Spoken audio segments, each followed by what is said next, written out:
speaking with you guys on 9/11. This is a day that we should remember. And I know for many of you, you weren't alive during that time, and maybe that doesn't really resonate with you, but I hope today we can really take some lessons from this. I want to thank Principal Easton, first off, for allowing me the privilege to be able to speak here today, and our superintendents from the district. Thank you so much for this opportunity. And I'm honored. I'm honored. Looking around the crowd, I see some young people I know along the way, and just thankful for the opportunity to be here at North Layton Jr. High School. Thank you to our military that are here, our first responders. Thank you so much for your service, for keeping our community safe. And I'm going to jump right in today. I remember, and if you're old enough like me, you can remember this too. I remember where I was vividly on 9/11. My wife and I were driving down to Salt Lake City, and we had the radio on, and it came over the radio that there had been an attack on our nation. And I can remember the feelings that overcame me, the fear, the uncertainty. We were driving down to Murray. When we got to the place where we were, we sat down in the foyer, and there it was on the TV screen, buildings, smoking, just absolute chaos in the city of New York. And of course, the reports continue to come in. I'll never, ever forget that day. You may not have been there or been alive during that time, but it has shaped the way that your world is today as you've been growing up. It's changed how people travel. It's changed how people see safety. It's changed how people view one another. And even though you weren't there, the lessons from that day, they matter for you this morning, because they remind us of the fact that people have power, the power of people, especially the next generation, to shape what would come. So real quick this morning, 9/11, it showed us the power of ordinary people. On September 11th in 2001, terrorists tried to tear America apart with fear. But instead of just fear, we saw everyday people become heroes. We saw policemen and firefighters running into buildings that people were running out of. My wife and I were in New York City down at Ground Zero this last year. We had a guy that was taking us through and kind of showing us the sights, and we went to where the Twin Towers were and looked at the names, and you could see some of the monuments of firefighters that had given their lives. And he began to tell us stories of things that happened on those very streets, heroic acts of people right there in the place where we were walking. And it reminded me of this very thing, that strangers helped strangers that day. Helped them escape, helped them to get to safety. On Flight 93, a group of passengers realized what was happening. Flight 93 was the plane that had been hijacked and was headed to our nation's capital to crash into the Capitol. There was a group of people on that plane that realized what was happening. They called their loved ones, and they decided that they were going to fight. And they gave their lives to stop this plane from being turned into a weapon on that day. A man by the name of Todd Beamer, one of the passengers there, his last words, and I think, can you still hear me when I come from behind the mic? Can you still hear me okay? One of the men, I'm going to take this for a ride if that's okay. One of the men, Todd Beamer, his very last words were this: "Let's roll." He grabbed a group of men, and they took the terrorists out.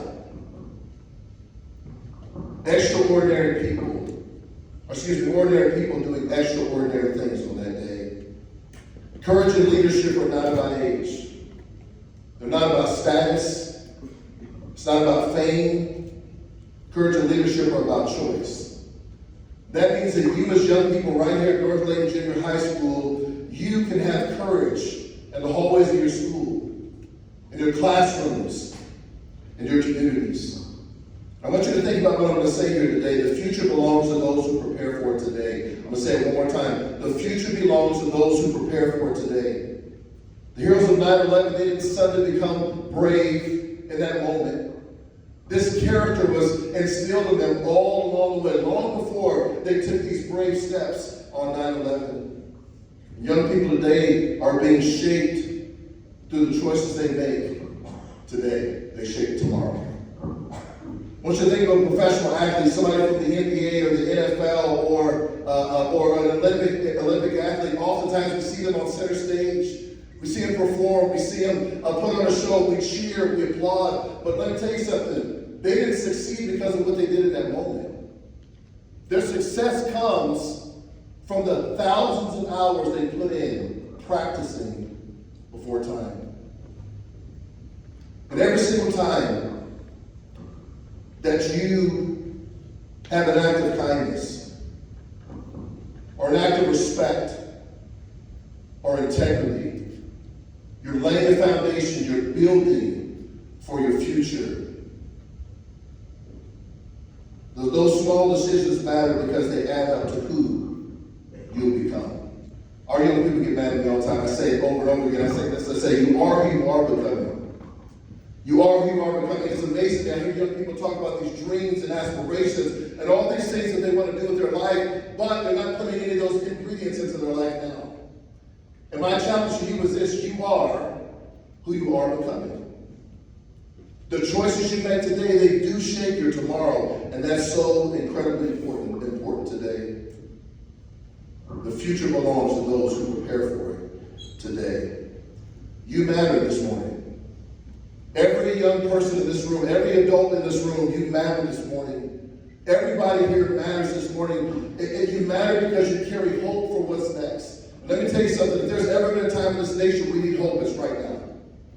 You matter because you carry hope for what is next, what's ahead. After 9/11, America came together and people helped each other like never before. Listen, I long for you to be able to see the kind of unity that we experienced during that time. It was so powerful. People helped each other. Flags flew everywhere. The unity was so strong in the United States of America. And for some of you that are old like me, you go back and you remember in your mind on the news, there was places that you could go and you could unify with people. You could pray together. You could connect together in the community. You could mourn together over what had happened. And I remember that night I was in a service. It was a candlelight service. There was wall-to-wall people. It was packed out. People I'd never seen in my life before. But on that day, we came together. And I want you to know that that doesn't just continue because we want it to. If we want unity like that to continue, I'm talking to you, I'm talking to everybody in this room today, we got to carry that forward into the future. Every last one of us. It's so, so important. You matter because you carry hope for what's next. Think about this. This is a great thought. When someone plants a tree, they seldom get to sit under its shade. Think about that. When someone plants a tree, they seldom get to be the person that sits underneath the shade. Usually it's for the next generation. And can I challenge you today? You're the next generation. And there's going to be a group of people that need to sit under the shade that is being built up in your life today. I'm going to challenge you this morning. You matter because the world is waiting for your ideas. The world is waiting for your leadership. The world is waiting for your courage. And the world is waiting for your compassion. I want to give you this too as well this morning. Small actions create a big future. You know, oftentimes we think that you got to do something huge to create a big future. No, small actions, tiny actions create a big future. You don't have to rescue someone from a burning building to make a difference. Guess how you can make a difference? Encouraging a friend. Maybe stand up for somebody who's being bullied. Just being there for somebody can make a tremendous difference in the life of the people that are around you. Can I give you another way you can make a difference? Refusing to give up. Man, Principal Easton said it well, some resilience. We're talking about resilience. Have some resilience. Push through, be willing to do the hard things in your life and not give up. Anybody like to fish? Raise your hand if you like to fish. Come on, man, we got to get outside. No fishing in here? Okay. I love to fish. I love to fly fish. I love to bait fish. But just let me take you there, okay, in your mind. Sitting on the bank of a lake, looking at the water, it's still smooth like glass.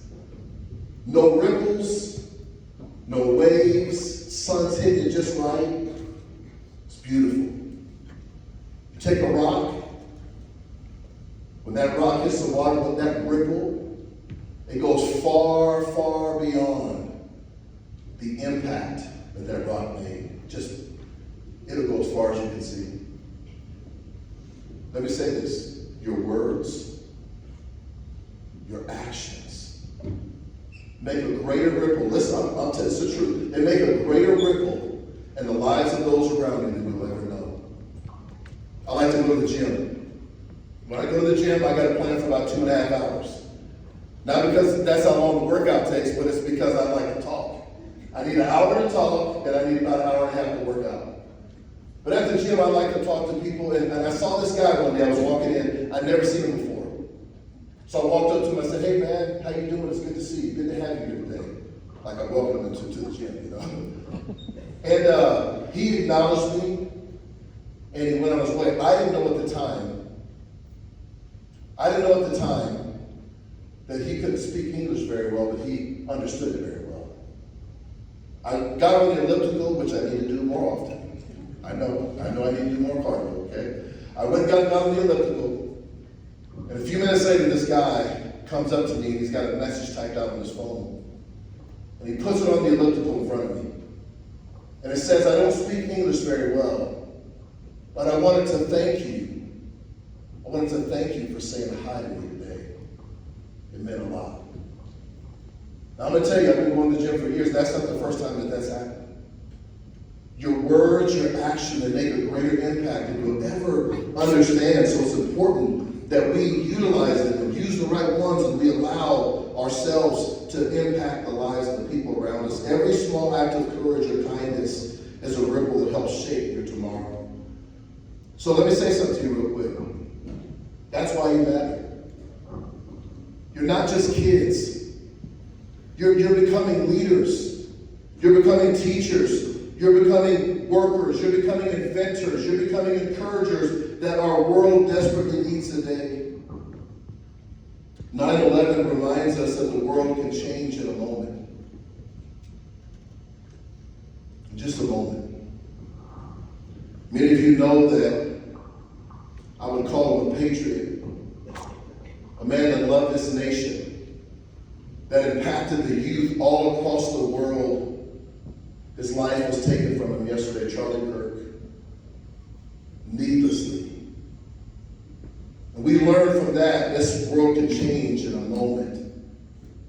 There was another school shooting in Colorado. Maybe you didn't know it yesterday. What a tragedy. This world can change in a moment. And let me say this to you. When it does, we need young people that are willing to step up with courage, with compassion. And let me tell you this, most of all, with unity. Everybody look at me real quick. We got to come together. It's vitally important for our future. We got to come together. We need young people to see the value of that, or will embrace that, and live that, and do that. You matter. You matter because you make a difference. You have the power to make a difference. Every team needs fresh players. Those veterans can't do it for too long. Every team needs fresh players. We see that in LeBron, right? It's almost time. Every team needs fresh players. And let me tell you this. You're the fresh players. And who's going to step in? Who's going to step on the court? Who's going to step on the field? I'm just about done. I'm going to wrap it up this morning. You may not have been alive during 9/11, but your life is writing the story of what comes next. Every choice that you make, every act of kindness, every moment of courage, you are shaping the world that we all have the privilege to live in tomorrow. You. I think sometimes we hear this stuff, we don't want to hurt. No, you. You make that kind of a difference. So the question is not if you matter. You ready? The question is, how will you matter? How will you matter? That's the question. My final challenge is this: don't wait till you grow up to try to make a difference. I want to encourage you to make a difference right now. Make a difference today. Make a difference in the school. Thank you so much for your time this morning.